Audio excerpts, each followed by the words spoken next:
Audio clip number 34۔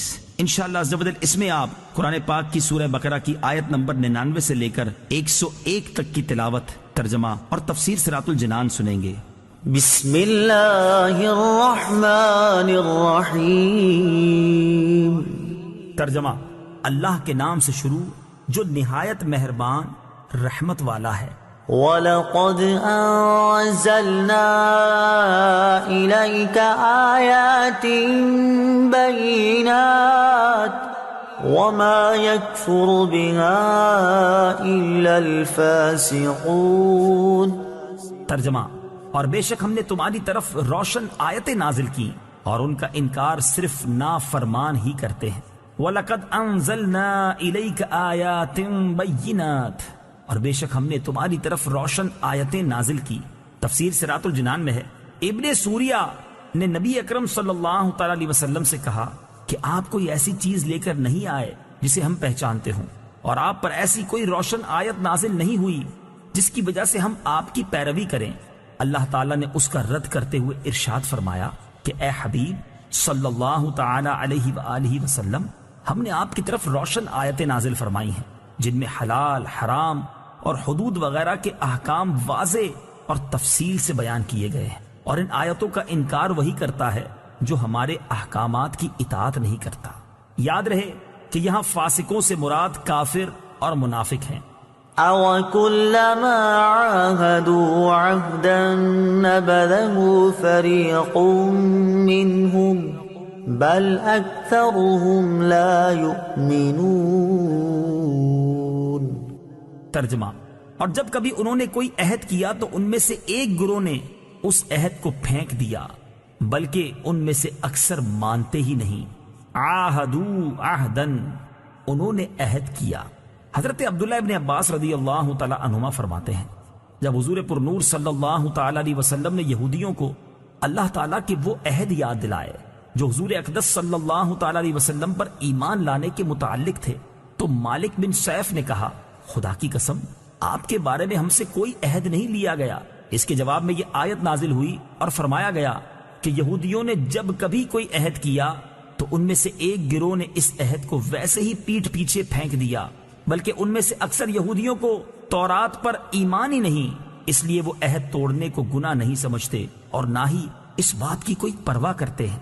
بعض مفسرین نے فرمایا کہ یہودیوں نے یہ عہد کیا تھا کہ جب نبی کریم صلی اللہ تعالی علیہ وسلم کا ظہور ہوگا تو ہم ان پر ضرور ایمان لائیں گے اور عرب کے مشرکوں کے خلاف ہم ضرور ان کے ساتھ ہوں گے۔ لیکن جب حضور اقدس صلی اللہ تعالی علیہ وآلہ وسلم نے اپنی نبوت کا اعلان فرمایا تو یہودیوں نے آپ صلی اللہ تعالی علیہ وآلہ وسلم پر ایمان لانے کی بجائے انکار کر دیا۔ اس پر یہ آیت نازل ہوئی۔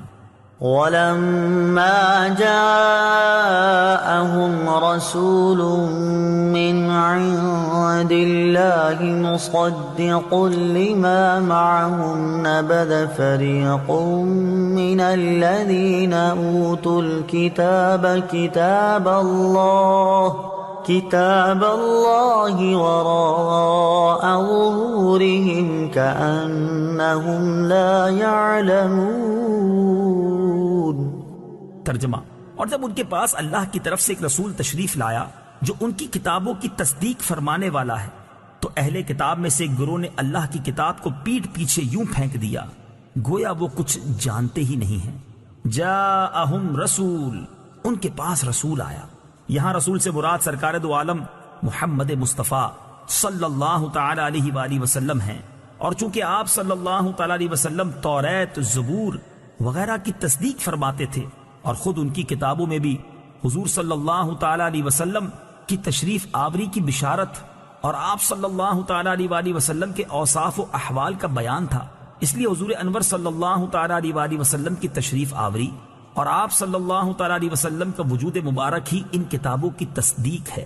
لہٰذا اس بات کا تقاضا تو یہ تھا کہ حضور اکرم صلی اللہ تعالی علیہ وآلہ وسلم کی آمد پر اہل کتاب کا ایمان اپنی کتابوں کے ساتھ اور زیادہ پختہ ہوتا، مگر اس کے برعکس انہوں نے اپنی کتابوں کے ساتھ بھی کفر کیا۔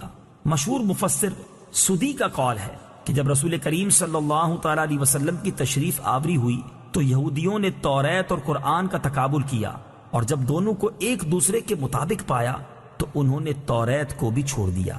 وراء ظہورہم، اپنی پشتوں کے پیچھے۔ تفسیر صراط الجنان میں ہے پیٹھ پیچھے پھینکنے سے مراد ہے اس کتاب کی طرف بے التفاتی کرنا۔ حضرت سفیان بن عیینہ رضی اللہ تعالی عنہ کا فرمان ہے کہ یہودیوں نے توریت کو ریشمی غلافوں میں سونے چاندی کے ساتھ مزین کر کے رکھ لیا اور اس کے احکام کو نہ مانا۔ قرآن مجید سے متعلق مسلمانوں کی حالت زار، اس سے معلوم ہوا کہ اللہ تعالیٰ کی کتاب پر عمل نہ کرنا اسے پیٹھ پیچھے پھینکنے کے مترادف ہے، اگرچہ اسے روز پڑھے اور اچھے کپڑوں میں لپیٹ کر رکھے۔ جیسے یہودی توریت کی بہت تعظیم کرتے تھے مگر حضور پر نور صلی اللہ تعالی علیہ وسلم پر ایمان نہ لائے تو اس پر عمل نہ کیا گیا، گویا اسے پسے پشت ڈال دیا۔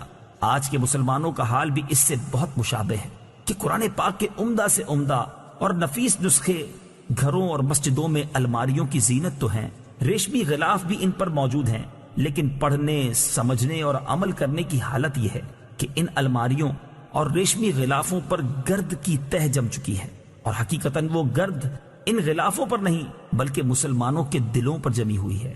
آج کہاں ہے وہ مسلمان جنہیں قرآن کے حلال و حرام کا علم ہو، جنہیں اسلامی اخلاق کا پتہ ہو، جن کے دل اللہ تعالیٰ کی آیات سن کر ڈر جاتے ہوں اور ان کے اعضاء اللہ تعالیٰ کے خوف سے کانپ اٹھتے ہوں، جن کے دل و دماغ پر قرآن کے انوار چھائے ہوئے ہوں۔ افسوس، وہ معزز تھے زمانے میں مسلمان ہو کر، ہم خوار ہوئے تارک قرآن ہو کر۔ اس آیت سے اشارتاً معلوم ہوا کہ قرآن شریف کی طرف پیٹھ نہیں کرنی چاہیے کہ یہ بے رخی اور بے توجہی کی علامت ہے، اور یہ بھی معلوم ہوا کہ بے عمل آدمی جاہل کی طرح ہوتا ہے، بلکہ اس سے بھی بدتر ہے۔